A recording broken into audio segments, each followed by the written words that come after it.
Hello and welcome to Hanamate and welcome to Buenos Aires. In this video, I want to tell you a little bit about Palacio del Congreso and also the Rose House, Casa Rosada. So we took Uber from Palermo and we went to the center of town, and then we basically walk around for 3 hours, and I will kind of highlight a few buildings that we saw, and I give you a little bit of history on them. So it's definitely a fantastic place to spend a half day, and you will learn a lot about history and politics of basically the whole Argentina, even though Buenos Aires is sort of separate. So I really enjoyed my trip. It's super easy to walk. We took Uber from Palermo and then we walked around. It was easy to walk around and many things to see. Plus, you can pop in kind of smaller museums on the way. The Palace of the Argentine National Congress, in Spanish Palacio del Congreso de la Nación Argentina, often referred locally as Palacio del Congreso or simply just Congreso, is a monumental building, seat of the Argentine National Congress, and it is located in the barrio Balvanera at its limit with Monserrat. That's where the Casa Rosada is, the pink house. An area informally known as Congreso neighborhood. The building itself was constructed between 1898 and 1906. The palace is a National Historic Landmark. The kilometer zero for all Argentine national highways is marked on a milestone at the Congregational Plaza right next to the building. The idea of a congregational palace was first proposed and decreed in 1895. The building was designed by the Italian architect Vittorio Meano and completed by Argentine architect Julio Dormal.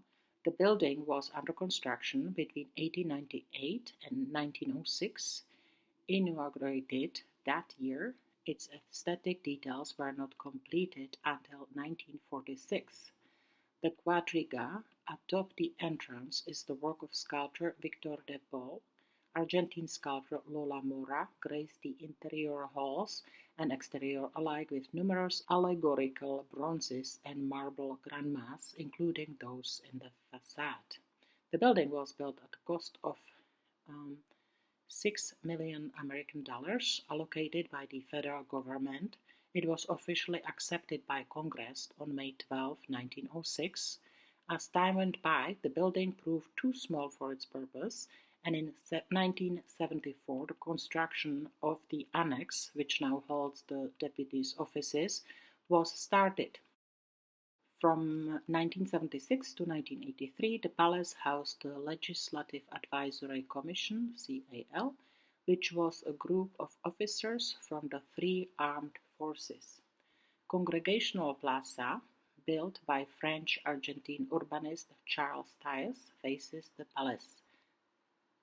Popular among tourists since its inauguration in 1910, the plaza is also a preferred location for protesters and those who want to voice their opinion about congressional activities. The palace is in neoclassical style, largely made of white marble with elaborately furnished interiors, especially in the Lost Steps Hall and the Blue Room. It is crowned by a bronze-plated dome 80 meters (260 feet) in height, weighing 3,000 tons, weathered to green color. The cupola is supported over a 10 meters (33 feet) deep inverted dome foundation. The dome is lit during Argentina's national holidays and other special occasions. The main entrance, called Entrada de Honor entrance, is exclusively used for ceremonial purposes. In front of it is the 8 meters (26 feet) high quadriga sculpture by Victor de Paul. It is made of bronze and weighs 20 tons. So this cool sculpture is a symbol of the Argentine Republic. It follows the typical depiction of Roman Empire generals making a declaration of victory, but in this case it is driven by the symbolic liberty holding the reins of the horses. So then we walked further down and we went to see Palacio Barolo. It is a landmark office building that's located on Avenida de Mayo in the same neighborhood. It's like 500 meters from the Congress. This building was actually one of the tallest buildings in Buenos Aires in 1930s, and then they built a taller one.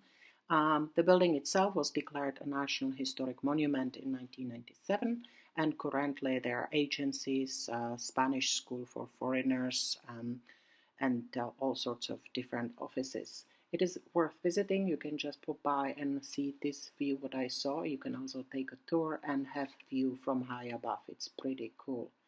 And if you are not tired at this point, you can basically continue on the main road, or you can take Uber and you can get to Casa Rosada.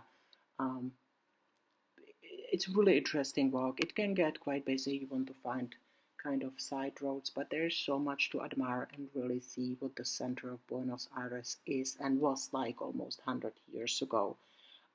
So I mentioned the road is kind of busy, right? So you kind of maybe want to be a little bit on the side road, and then eventually you will get to, as I mentioned, Casa Rosada, which is called also the Pink House, and that's where the president of Argentina has got its official workplace, not place where he lives, but the office. The color pink is very characteristic, and it's called also baby pink, and it is considered one of the most emblematic buildings in Buenos Aires. The building also houses a museum which contains objects relating to former presidents of Argentina. It is also a National Historic Monument. So I just wanted to kind of give you another idea for how to spend half day, one day in Buenos Aires and what you can see.